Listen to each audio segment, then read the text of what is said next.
Bueno, pues buenos días a todos de nuevo en esta segunda jornada del curso Objetivos de Desarrollo Sostenible, avances y retos de la Agenda 2030. Esperamos que ayer las jornadas fueran fructíferas y que hayáis podido descansar, porque hoy nos espera una intensa jornada, pero también muy rica en contenidos. Hemos dedicado el primer bloque de esta mañana a hablar de los objetivos de desarrollo sostenible y género, una dimensión imprescindible. Ayer nos dedicamos a la pobreza, hoy vamos a hablar de igualdad de género, que es otro de los aspectos esenciales de esta Agenda 2030. Y tenemos para ello a Montserrat Huguet Santos, que será presentada a continuación por el profesor Juan Manuel Rodríguez Barrigón, uno de los directores del curso y profesor de la Universidad de Extremadura. Juan Manuel, muchas gracias por acompañarnos y tienes la palabra.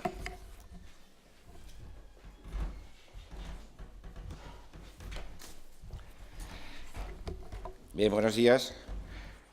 Pues corresponde ahora presentar a la siguiente conferenciante, que va a inaugurar el bloque segundo de este curso de verano, que bajo el título Objetivos de Desarrollo Sostenible y Género, una dimensión imprescindible, pues va a aglutinar dos conferencias y una mesa redonda que tendremos a lo largo del día.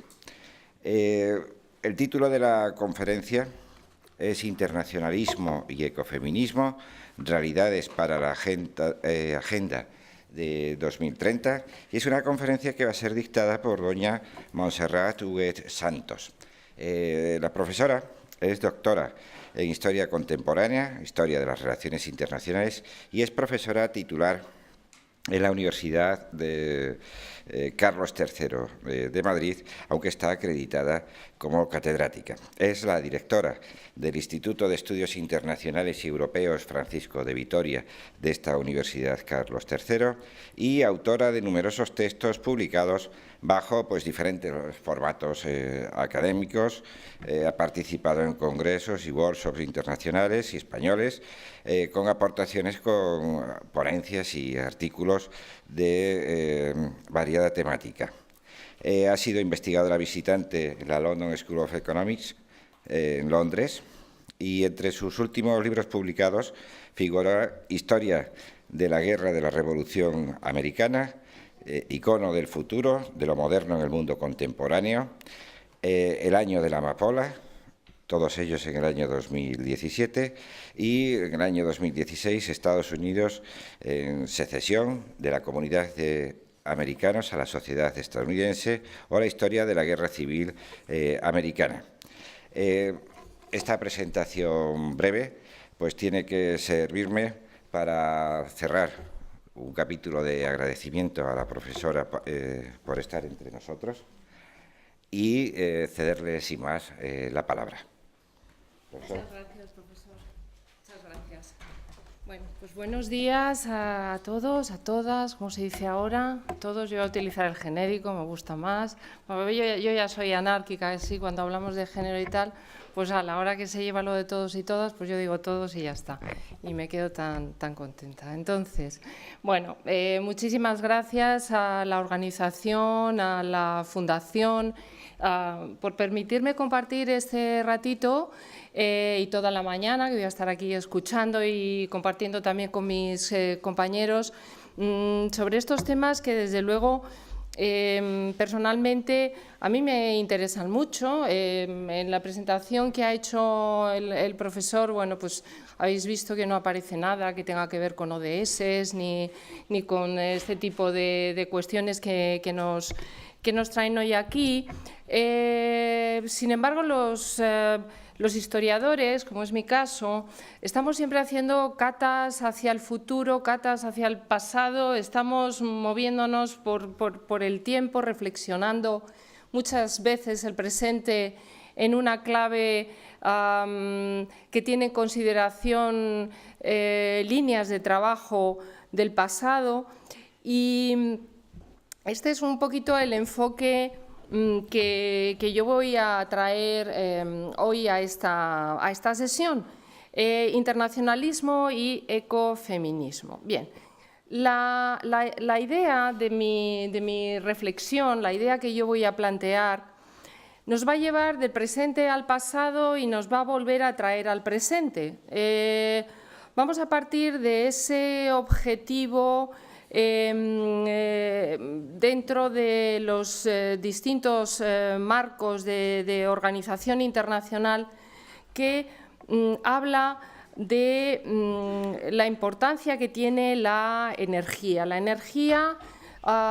como un bien que debe ser asequible, la energía segura, la energía sostenible, una energía moderna para todos o para todas.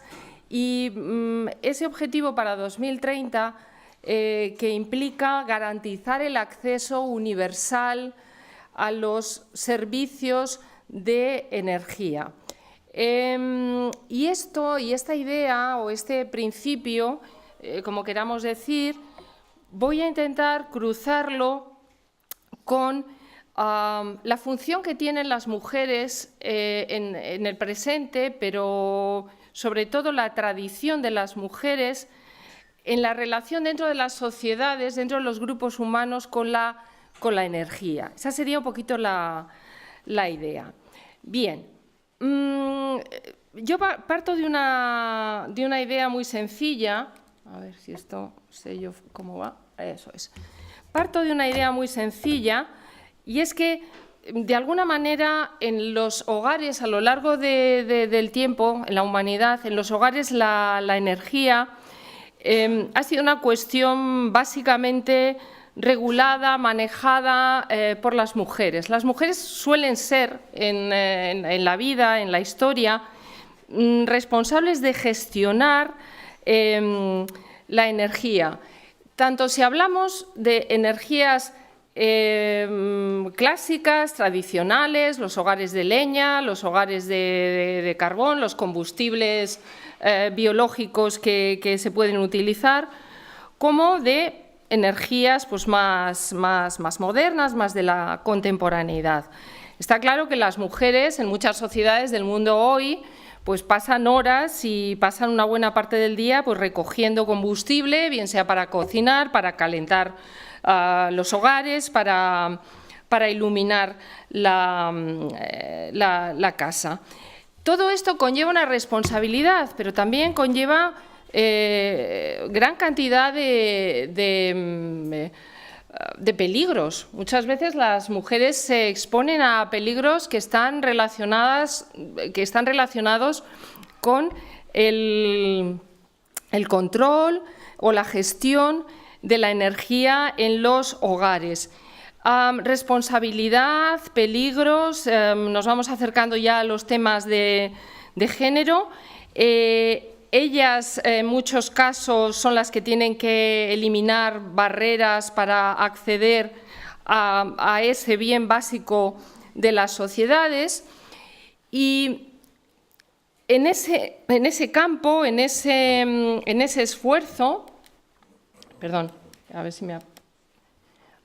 en el campo, sobre todo en las sociedades que tienen un perfil rural, pues obviamente son las mujeres las que están más implicadas en los proyectos, especialmente internacionales, que desde, por ejemplo, ONU Mujeres, pues se han ido desarrollando para que las comunidades puedan, sobre todo en el caso de las mujeres que conforman muchas comunidades del mundo, puedan tener asegurado este bien que llamamos la energía en su conjunto y en abstracto. Bueno, podríamos hablar de muchas experiencias actuales en el mundo rural, a lo largo y ancho del planeta, pero yo casi me voy a ir saltando para no, llevar el tema demasiado a cuestiones que probablemente van a ir saliendo a lo largo de la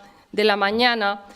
Me voy a ir saltando un poquito toda esa dimensión del mundo hoy para centrarnos en la idea clave de mi exposición, que sería la tradición contemporánea del ecofeminismo. Esto del ecofeminismo suena pues para algunos muy moderno, para otros, sobre todo mujeres, puede sonar como una expresión de algo ya muy antiguo. Básicamente, la idea del ecofeminismo se empieza a difundir entre los colectivos, yo no sé si decir de feministas o de personas sensibilizadas con las cuestiones de las reivindicaciones de las mujeres a partir especialmente de los años 80, puesto que estamos en un ámbito académico, quizá hablar de Françoise Daubonne, que bueno, en el año 84 pues acuña ese término del ecofeminismo y dice: el ecofeminismo se refiere a las llamadas relaciones entre las mujeres y la naturaleza, las relaciones históricas, teóricas, empíricas, políticas, éticas. El ecologismo de las mujeres, cuando se autodefine como ecofeminismo, comprende la importancia, dice ella, de valorar y preservar los ecosistemas. Entiende a los seres humanos como seres que se relacionan con el medio ambiente. Esa es la filosofía, en esta definición yo creo que está muy bien trazada, es la filosofía que está detrás del ecofeminismo. El término, para quien no esté muy familiarizado con la cuestión, puede sonar algo casi revolucionario. Esto del ecofeminismo es una cosa de izquierdas, ¿no? o de la vieja izquierda, ¿no? Y sin embargo es una ideología o es una mirada al mundo muy tradicional, puesto que estamos hablando de sociedades también tradicionales, sociedades actuales, de rasgos muy conservadores que podríamos llamar incluso ecofeministas, o que desarrollan el ecofeminismo, mejor dicho. Bien, ni que decir tiene que desde una perspectiva de la teoría, estas ideas del feminismo, como digo, se desarrollan en los momentos de mayor percepción de que el planeta puede sufrir una enorme crisis ambiental debido a los peligros vinculados al mal uso de las energías nucleares. La energía nuclear va a estar en el centro o en la clave de parte de esas reflexiones en torno a qué es bueno, qué merece la pena que preservemos y cómo debemos trabajar las mujeres para preservar el medio ambiente en el que nos desarrollamos y, sobre todo, el legado del medio ambiente. Entonces, a mí me gusta siempre transmitir la idea de que en el ecofeminismo hay una idea de responsabilidad muy fuerte, una idea, un peso importante de la responsabilidad de las mujeres ante las comunidades, que es una parte que a veces se olvida del feminismo. El feminismo no es solo reivindicación, el feminismo es sobre todo una exigencia de responsabilidad, de que las sociedades vean a las mujeres como individuos que aceptan responsabilidad, que quieren ser responsables y, sobre todo, que quieren que se les reconozca como seres responsables. Y este espacio de las energías es un espacio muy adecuado para trazar esas dos líneas, ¿no? El legado, el respeto al medio ambiente, el legado de protección del medio ambiente y el concepto, la idea de responsabilidad dentro de los feminismos. Yo aquí traigo a colación una imagen que puede ser pues, muy reconocible, ¿no? Sobre energía nuclear.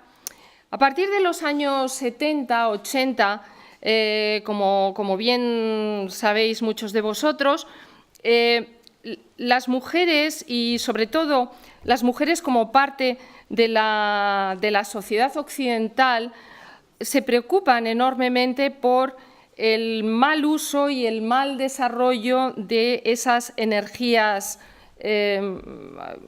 llamadas nucleares. Y empezamos a ver una especie de nexo que a veces es confuso entre la hostilidad de las mujeres hacia la energía nuclear y las armas nucleares.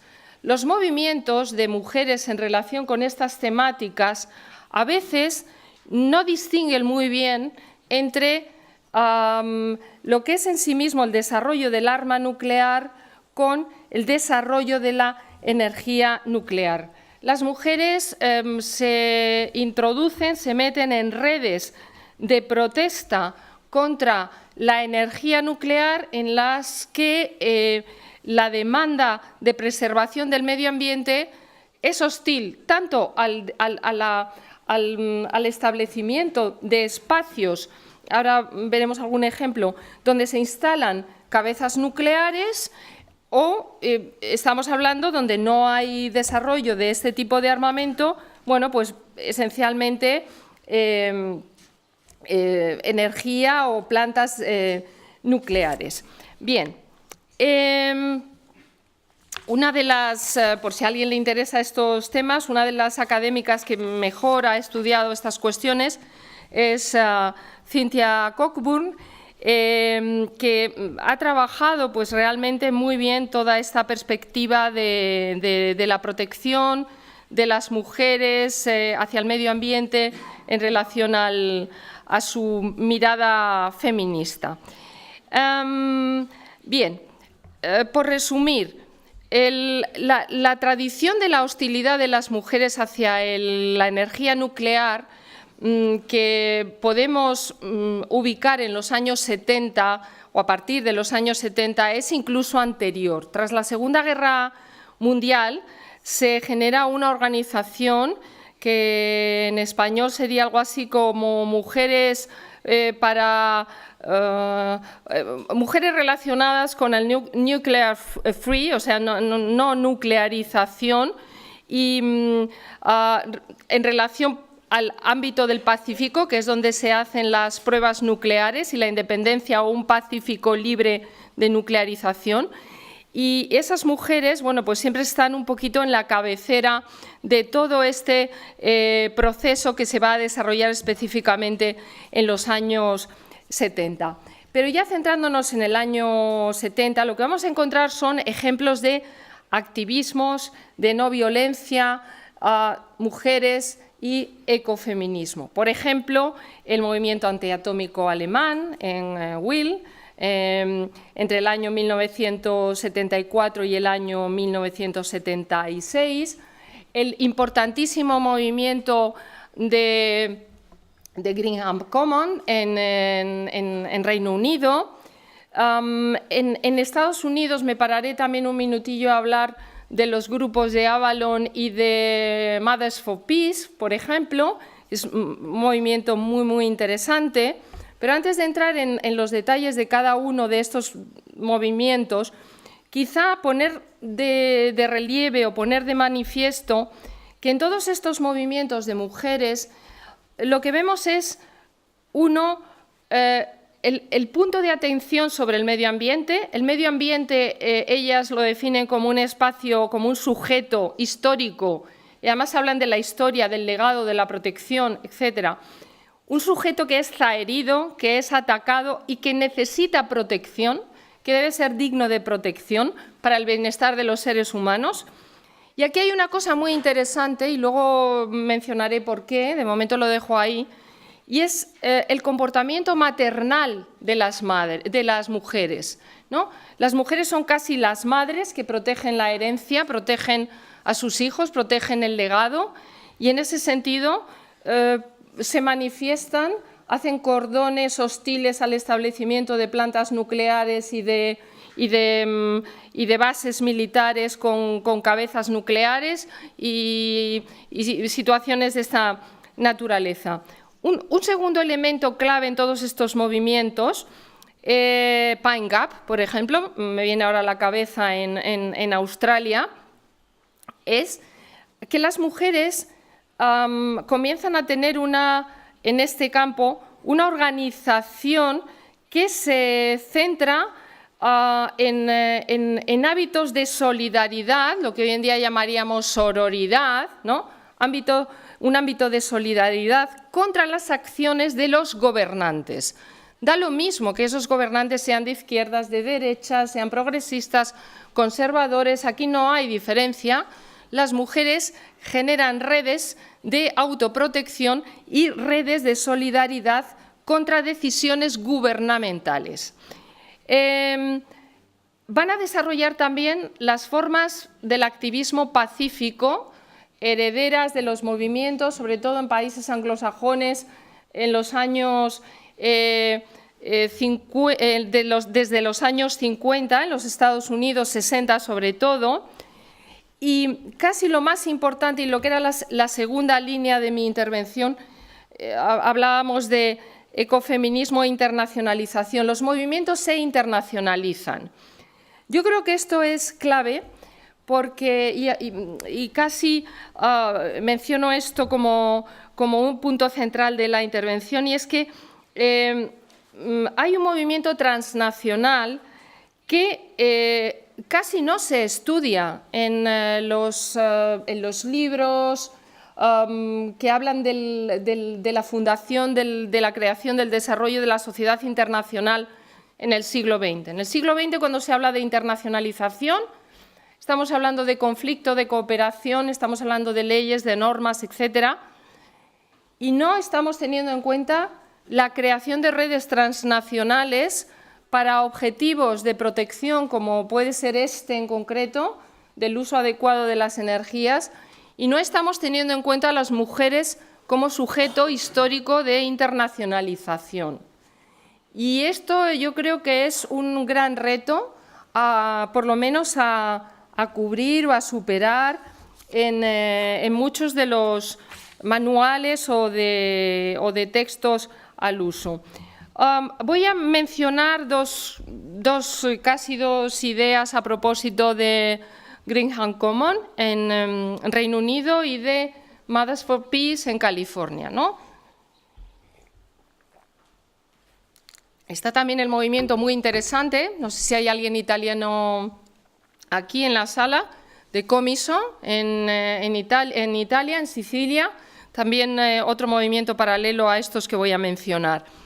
En el año 1981, las mujeres británicas hacen una marcha que va desde Cardiff en Gales, como sabemos, hasta una región que hay una región central al sur, que es el Berkshire, que para llegar a una localidad que es Greenham Common, estamos hablando de otoño del año 81, hacen esa marcha, otras se encadenan para demandar una entrevista con el ministro de Defensa, perdón, y acaban estableciendo un campamento en torno a una base de la RAF, donde se establecen aviones que llevan misiles, que llevan cargas nucleares. Esto en España lo hemos tenido en las diferentes bases españolas que tuvimos incluso durante la transición. Y aquí lo que hacen las mujeres es utilizar la televisión para darse a conocer. Lo que tenemos son madres, abuelas y nietos que establecen un campamento que va a durar 10 años. Durante 10 años, hasta el año 91, el campamento está vivo. Pasan por ese campamento 30.000 mujeres. Esas 30.000 mujeres organizan escuelas, sistemas sanitarios y hacen relevos, como podéis imaginar. Entonces, ese sistema de relevos lleva a la localidad, en concreto a personas no solamente británicas, sino de otros países. Hay una generación entera que se crece y llega a la adolescencia viviendo en el campamento de Greenham y detienen la actividad militar. La actividad militar no puede desarrollarse en ese espacio. El campamento nunca se abandonó. Hoy en día este lugar está considerado como un espacio reconocible de la memoria histórica del país. Es visitado, se puede visitar ese campamento, los restos del campamento. En el Parlamento británico se han hecho ceremonias en honor y recuerdo del esfuerzo de estas mujeres y hay un reconocimiento nacional a este largo evento que nos habla de muchas cosas en la sociedad contemporánea. Nunca hubo violencia, no estamos hablando más allá de esos forcejeos que puede haber con la autoridad en un momento dado, pero nunca llegó a haber una violencia marcada o definible como tal.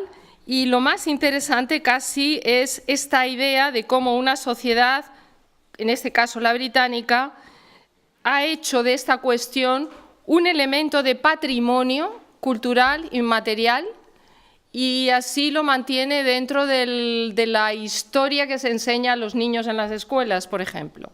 Esto es muy interesante, ¿no?, desde esta perspectiva. El segundo caso al que yo me voy a referir son las Madres por la Paz, California, años 70. Estoy aquí centrada, estas dos cosas, no, aquí para atrás, vamos a ver.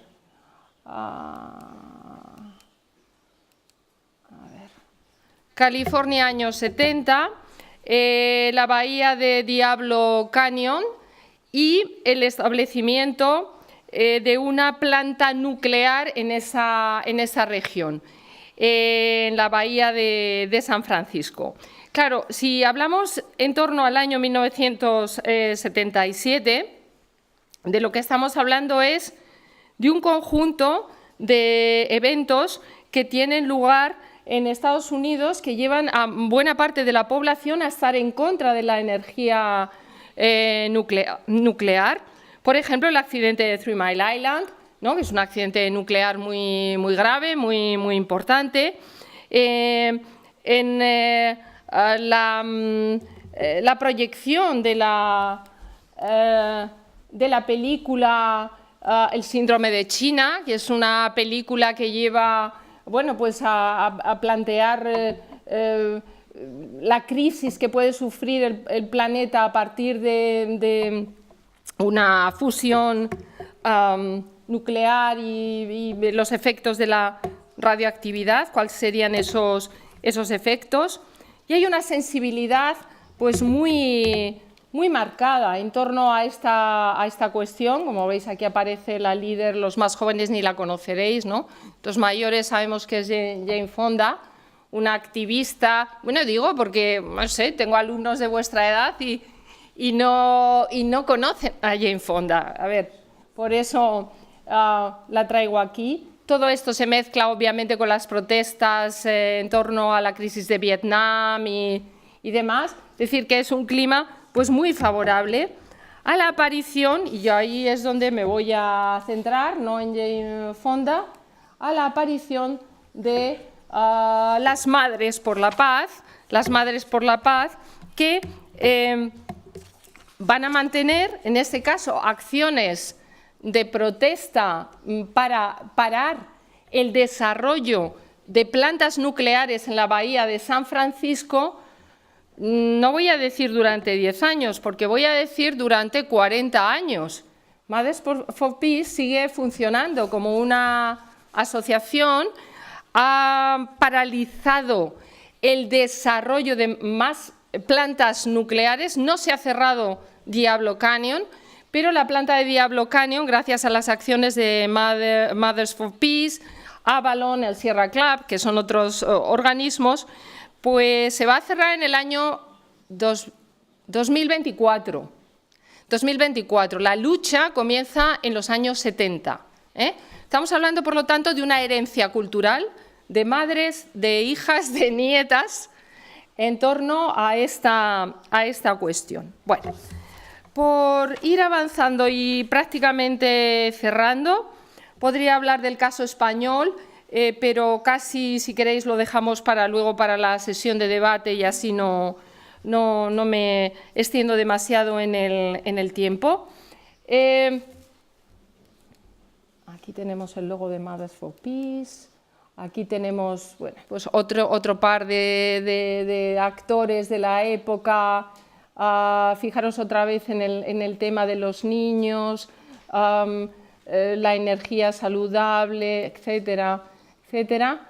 Las marchas, desobediencia civil. Bueno, vamos a hablar aquí. Este sería el caso español, vamos a dejarlo aquí. Vamos a dejar en esa imagen tan bonita. En Europa, desde luego, el evento de Chernóbil va a ser clave para los movimientos de mujeres. En el año 86, 26 de abril del año 1986, se produce el accidente nuclear de Chernóbil y en diferentes países y con redes transnacionales las mujeres comienzan a tomar iniciativas. Os cuento una, por cerrar este tipo de iniciativas, de la que probablemente no hayáis oído hablar, y es la huelga de vientres que se hace en Finlandia.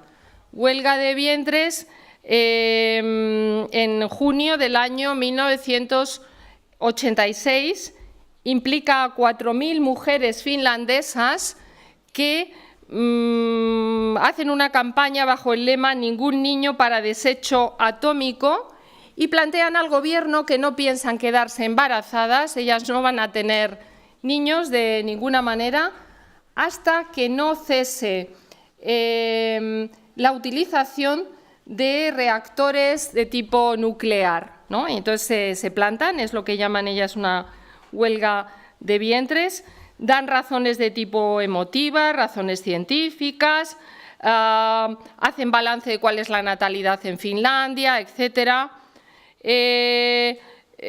No hay estudios específicos sobre qué sucedió tras ese plante de bastante tiempo de las mujeres, y realmente esto se llevó a cabo, pero lo importante quizá es el tipo de iniciativas. Este tipo de iniciativas, que es del año, en el caso de Finlandia, del año 86, también se ha tenido en cuenta, a veces pasan inadvertidas estas noticias en los periódicos, en las distintas tipos de redes de mujeres en relación con el accidente de Fukushima, mucho más cercano en nuestro tiempo histórico.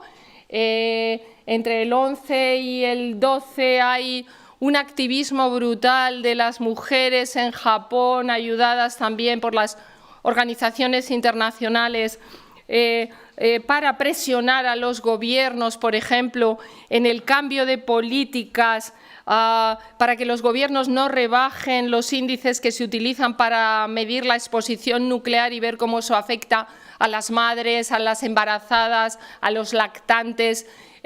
Las mujeres se organizan, las mujeres médicos, por ejemplo, para medir la radioactividad de la leche materna que están consumiendo los bebés, porque los gobiernos no hacen ese tipo de medidas o de iniciativas, dejan rastros de radiación, ellas miden la radiación en leche materna, y simplemente con que hagáis un seguimiento de prensa internacional de aquella época, en relación a los meses posteriores al accidente de Fukushima, podéis encontrar mucha información sobre esta cuestión. Claro, hasta aquí yo he puesto algún ejemplo sobre cómo se comportan, ya termino, sobre cómo se comportan las mujeres en razón de la protección del medio ambiente, su hostilidad en los últimos 30 o 40 años a todo lo que derive de la energía nuclear, sean armas o sea energía simplemente para usos cotidianos. Pero no quiero que nos olvidemos de la mirada opuesta. La mirada opuesta es que muchos feminismos o muchas mujeres que se autovindican como mujeres feministas son mujeres, y ellas mismas se llaman así, nucleares. O sea, hay mujeres que defienden dentro de una vía de presencia en... ahora comentaré algún ejemplo, a través de su presencia en empresas que manejan y que utilizan o hacen de la energía nuclear su negocio, su feminismo. Entonces, tampoco debemos perder de vista esa posición. Traigo como ejemplo el de la nucleoeléctrica argentina, que es una enorme empresa que en la actualidad tiene contratadas a cerca de 700 mujeres de nivel, de rango profesional alto. Estamos hablando de ingenieras de todo tipo, ingenieras químicas, ingenieras aeroespaciales, ingenieras de materiales, en fin, de lo que queráis. Y ellas tienen un discurso feminista importante que tampoco debemos olvidar y tienen sus argumentos para defender su trabajo en pro de la energía nuclear. Y esto no es nuevo, a pesar de que hoy en día es cuando veamos cómo estas mujeres han conseguido liderar, en el caso de Argentina, esta empresa, pues puestos y niveles que antes estaban completamente vedados a las mujeres. En definitiva, cierro con unas conclusiones. Nos queda poquito más de una década para 2030 y observamos que la relación entre las mujeres y el medio ambiente, y más en concreto entre la energía y sus usos, primero, ha recorrido un proceso histórico que no debemos olvidar, no debemos mirar solo 2030 como algo que está ahí o que es futuro y por lo tanto lo miramos solo desde el presente, debemos mirarlo también desde el pasado, ¿no? Sobre todo desde ese pasado inmediato. ¿Por qué? Porque es un proceso histórico que configura un patrimonio y un legado. Y esto es muy importante, que seamos conscientes de la configuración de ese patrimonio y de ese legado. En segundo lugar, observamos que en cuestión de protección de la especie y del medio ambiente, las mujeres se van a comportar al margen o se han comportado al margen de las opciones políticas. No quiero decir que no se comporten además en las acciones políticas, pero que hay un segmento muy importante de las mujeres que se comportan al margen de las opciones políticas. En tercer lugar, las mujeres tejen lazos, redes de acción.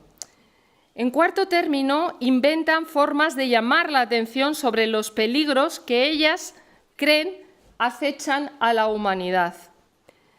En quinto término, nos muestran una forma de entender el internacionalismo y la cooperación que apenas aparece, como ya he dicho antes, recogida en los manuales al uso.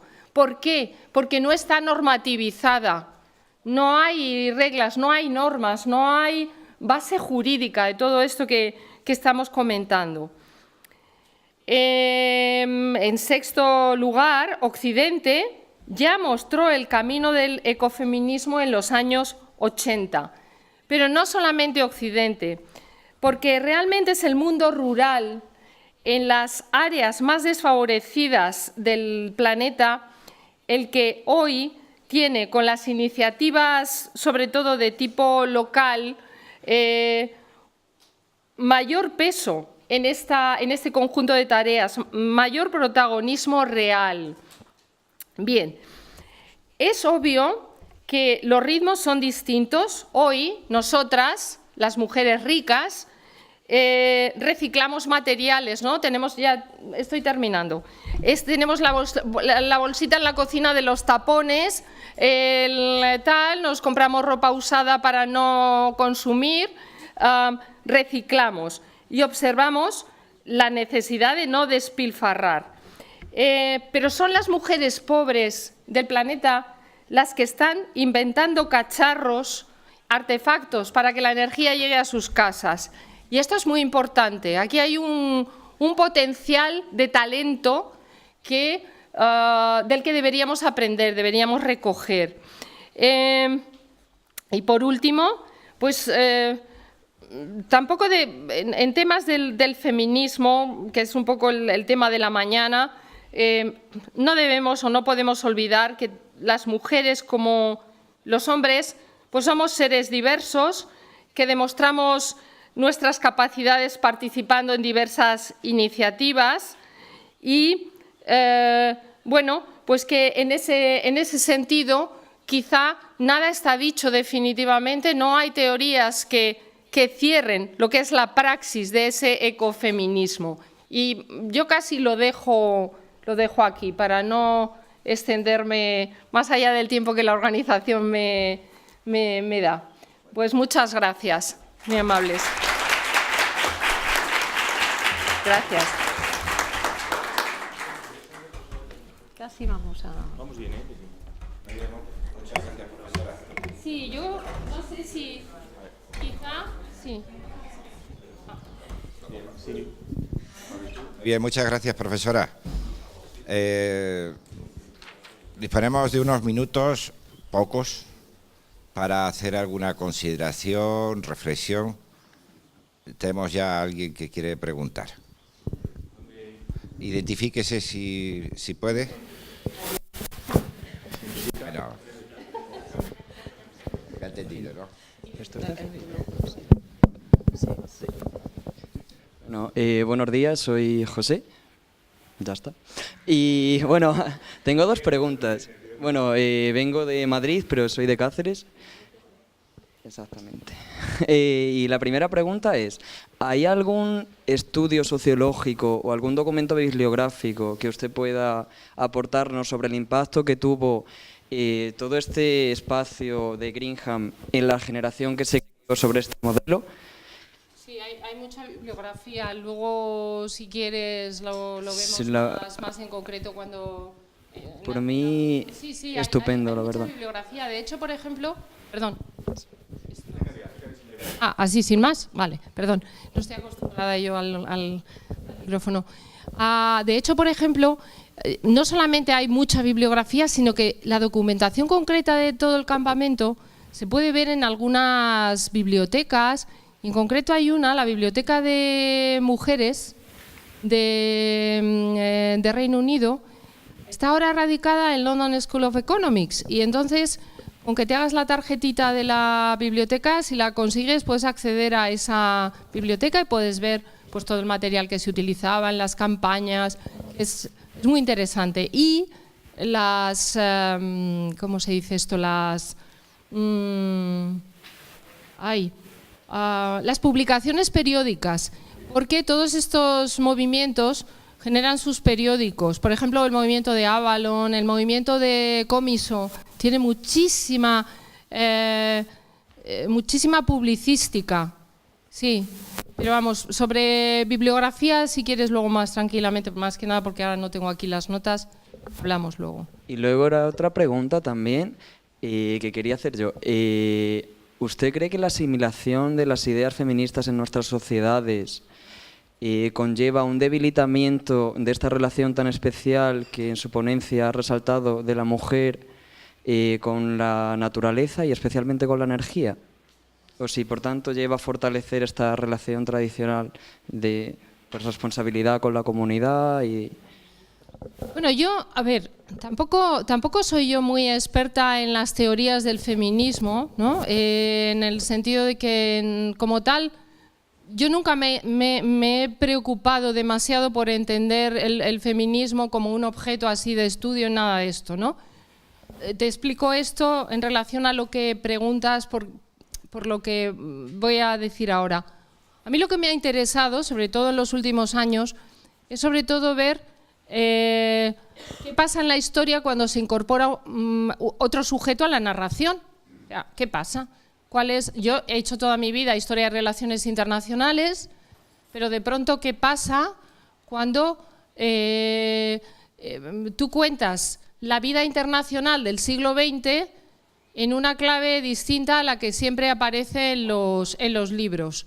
Por ejemplo, las redes de cooperación, las redes del pacifismo. Un tema, por ejemplo, que yo he trabajado muchísimo es la función de las mujeres en las guerras, pero como seres, como militares en las guerras contemporáneas, y cómo se genera toda una vía de transposición de comportamientos de un país a otro, etcétera, y cómo fluyen las ideas y cómo... Eso también es feminismo, ¿no? Entonces, lo que quiero decir con esto es que esa línea del feminismo es una línea muy criticada por muchas feministas. ¿Por qué? Bueno, por ejemplo, las españolas. No hemos hablado antes de las españolas. Cuando a las españolas les llegaban en los años 80, 70, 80, estos movimientos europeos y sobre todo norteamericanos, estadounidenses, de acción, y todo ese discurso de la protección, del legado, de las madres, de tal y cual, decían, bueno, madres, ¿nosotras para qué?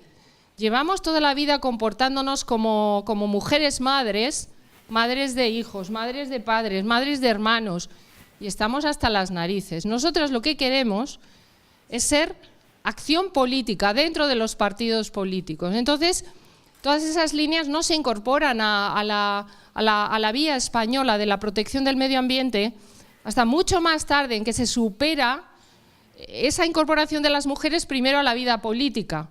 Primero hay que hacer la incorporación a la vida política, pero para entonces las europeas y las americanas ya se han dado la vuelta y siguen con esos comportamientos y siguen con esos movimientos, entre comillas, protectores y maternales, que en España no encajan, porque suenan a algo muy conservador. Y el feminismo español no es conservador.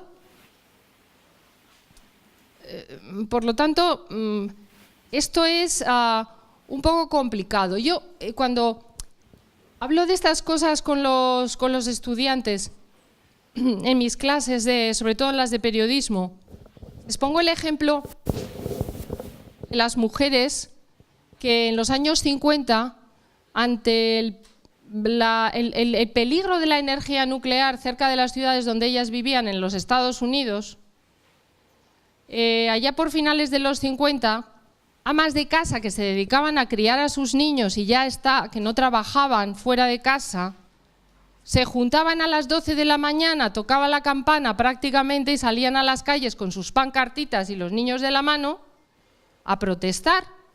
Luego se quitaban el mandil y luego volvían a casa y se volvían a poner el mandil. Entonces,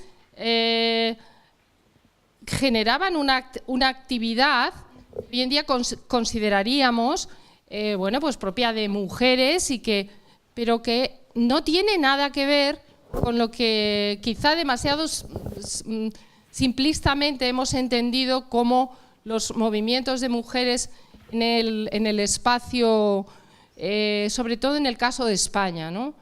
Bueno, no sé, por ahí va un poco. Muchas manos levantadas, a ver por aquí. Hola. Hola. Hola. Mi nombre es Isabel. Bueno, tengo una pregunta que creo que va en la vía de lo que acabas de decir, y es si existen prejuicios sociales que revictimicen a las mujeres feministas activistas. Es decir, o sea, ya Sí. la condición de ser mujer Sí. lo pone en una posición vulnerable, Sí. y el hecho de ser mujer y feminista, Sí, sí, activista, claro. o sea, es decir, si tiene implicaciones después de pertenecer a un grupo y ser activista o beligerante en un grupo, si tienen implicaciones socioafectivas en sus vidas, A ver, que la lleven a depende. recibir cierta exclusión social después de participar. Vamos a ver, estamos hablando de cuándo, porque obviamente cuando las mujeres comenzaban a demandar educación, poder hablar en público, después el voto, después el control de su cuerpo, estamos hablando del tránsito del 19 al 20, del tránsito de las mujeres en la sociedad privada, a la sociedad o al ámbito, a la esfera pública, y ahí obviamente que había todo tipo de prejuicios, claro, ahí y daño o castigo, por decirlo de alguna manera, claro que sí. Hoy en día sé lo mismo que puedan saber ustedes sobre esta cuestión. Cada sociedad, cada país ve a las activistas de una manera determinada. Yo creo que en España el activismo de las mujeres está razonablemente hoy bien incorporado. Digo razonablemente, no quiero decir que mejor que en otros países, por eso digo que depende de la época, pero la tradición es muy hostil y muy castigadora con respecto a las mujeres que se salen de la pauta, que piden, que tienen criterio propio, que hablan por sí mismas. Yo siempre cuento a mis alumnos que la principal revolución para mí, dentro de la historia de la incorporación de las mujeres como sujeto histórico, es la revolución que implica obtener el permiso, fijaros que digo no el derecho, sino obtener el permiso a hablar en público. Para mí esa es la revolución clave, el hecho de que se dé a las mujeres la opción de poder hablar en público. Y esto es algo que, dependiendo de los países y de la historia de los países, pues se ha ido consiguiendo y en algunos todavía no se ha conseguido. El que yo esté aquí compartiendo y teniendo una voz directora de alguna manera en una conversación, dentro de lo que es la línea de la historia de la humanidad, es completamente anómalo, atípico y desde luego muy castigado, incluso con la hoguera en algún momento. De manera que, volviendo un poco al principio de la cuestión, realidades, países, situaciones, momentos históricos, contextos, nos va a dar la respuesta a esa pregunta. No podemos generalizar. Sí. Por favor, con brevedad, porque estamos ya en el tiempo. Tardo poco. Hola, buenos días. Mi nombre es Jorge y soy alumno de grado en Derecho aquí en la Universidad de Extremadura. Y mi pregunta es si se podría considerar como un precedente del ecofeminismo lo que sucedió con las famosas chicas del radio. No sé. El suceso aquel de las chicas que trabajaban en una fábrica de relojes y usaban pinturas radiactivas. ¿Te refieres a los sí? Bueno, eso es una de las líneas que no me ha dado tiempo a tocar. Tienes toda la razón. Por ejemplo, una de las demandas de las mujeres en la historia reciente tiene relación con las condiciones laborales, cómo eso les afecta, pero no solamente a la salud de ellas, y eso lo hemos visto en distintas etapas históricas, distintos países, sino a sus futuros hijos. O sea, la idea de, sí, claro, digamos, todos esos ejemplos acaban trazando una red. Sí, claro que sí. ¿Alguien más haya levantado la mano por aquí? No hay más. Sí, aquí atrás. Profesora, muchas gracias. Juan Carlos López, del Programa de Naciones Unidas para el Desarrollo. Gracias por la intervención. Creo que su intervención tenía mensajes claves que son muy interesantes, desarrollados. Pero ha habido una frase que me ha preocupado un poco y creo que debo compartirla. A ver qué he dicho.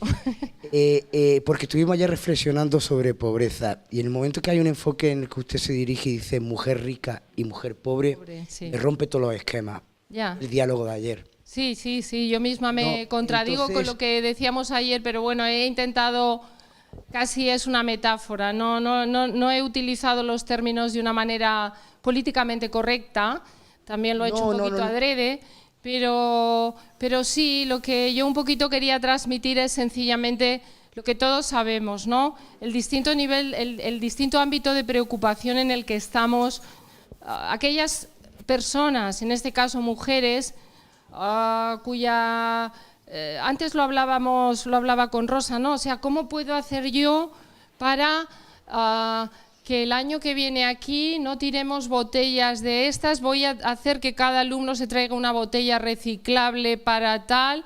Yo estoy muy preocupada cada vez que alguien en mi casa coge uno de los tapones y no lo separa del cartón, lo digo, no compro ropa nueva, por ejemplo. Es decir, todo ese tipo de actitudes son actitudes de primer mundo, como sabemos perfectamente. En cambio, no estamos tomando información de lo que están haciendo otras personas en otros lugares del planeta que están preocupadas realmente sobre cómo atender necesidades que son mucho más perentorias y hacerlo de una manera sensible con el medio ambiente. Y todo ese esfuerzo son esfuerzos complementarios, porque obviamente vivimos en dos espacios históricos distintos. No vivimos en el mismo tiempo, vivimos en tiempos diferentes. Entonces, Disculpe, profesora, déjeme contarle una historia personal.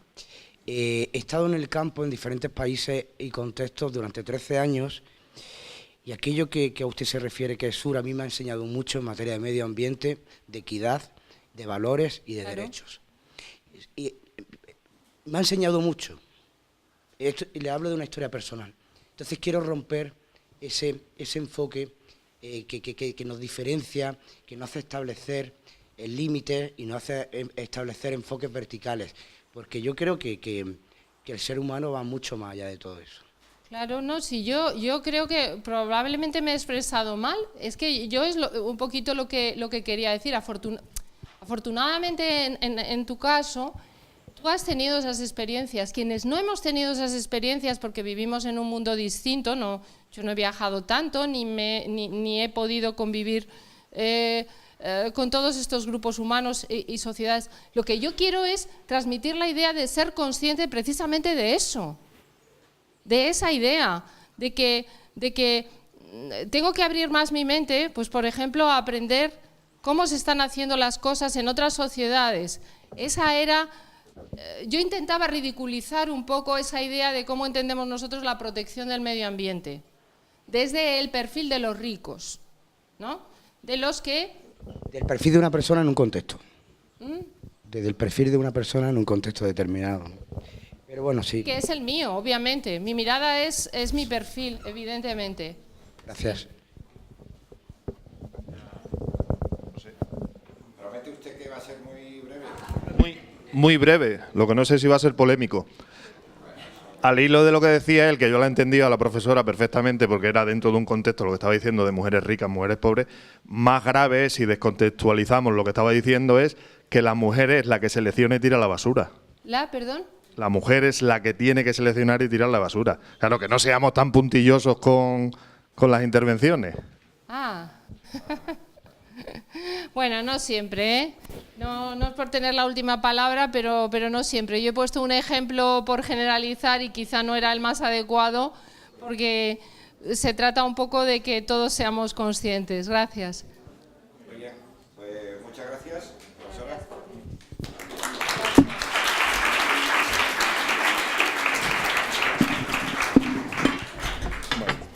Vamos a dar...